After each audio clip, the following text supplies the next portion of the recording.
ఇంకా గెస్ట్లు కూడా ఉన్నారు కదా, వాళ్ళని కూడా అడుగుదాం.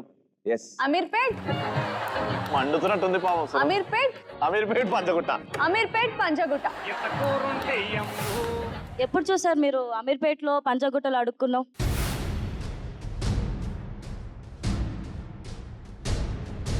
మీరు చూసారు మేము అడుక్కోవడం? చూడలేదు మేడం.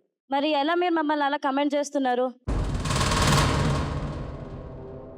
మీరు ఎందుకు నవ్వుతున్నారు రవి? దేనికి పిలిచారు? జూనియర్ ఆర్టిస్ట్ గా పిలిచారా మమ్మల్ని? ఏ కామెడీ అది అంతే, దాంట్లో సీరియస్ ఏముంది? లేదు, నేను వచ్చినప్పటి నుంచే చూస్తున్నాను. హెయిర్ స్టైల్ చేస్తే దానికి ఏంటి కమెంట్ అసలు అర్థం కావట్లేదు.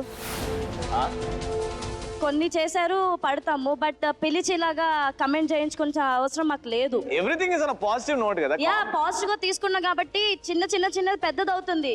అక్కడ మిమ్మల్ని పక్కన పెట్టుకుని ఆమె బాగానే చెప్తుంది.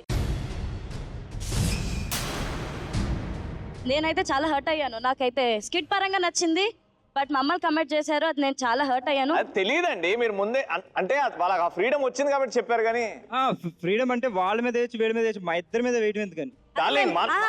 ఈ రోజు ఎపిసోడ్ అంతా మా ఇద్దరి మీద కమెంట్ చేద్దామని తీసుకొచ్చారా, లేకుంటే ఏంటి అసలు కారణం? మీరు ప్రతిదంతా serious. So whatever, I don't know. నువ్వు వస్తావా? పోదాం, వద్దు, సారీ.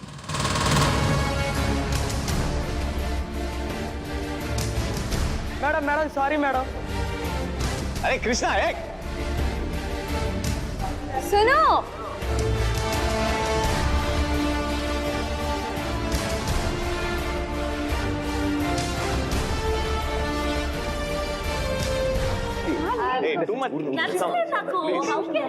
తనకి చెప్పండి, నాకు ఓకే, నేను పడతాను. పోనీ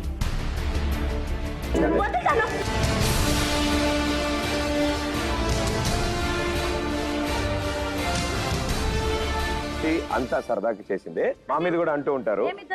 డైరెక్టర్ గారు షూటింగ్ చేద్దామా వద్దా, ఏంది డిస్కషన్ నాకు అర్థం కాదు. సీరియస్లీ చేసుకోండి, మా మీద జోక్లేస్ అయితే వద్దు ప్లీజ్, సారీ. ఓకే ఓకే, మీరు ఇంత సీరియస్ తీసుకుంటే ఎట్లా జరుగుతుంది ఏ ప్రోగ్రామ్ అయినా? ఒక్కసారి రండి, ఒక్కసారి పైకి, ఒక్కసారి ఏంటంటున్నా? ఒక్కసారి అడుక్కోవడం ఏంట్రా? అంటే వాడు బిచ్చగాడా?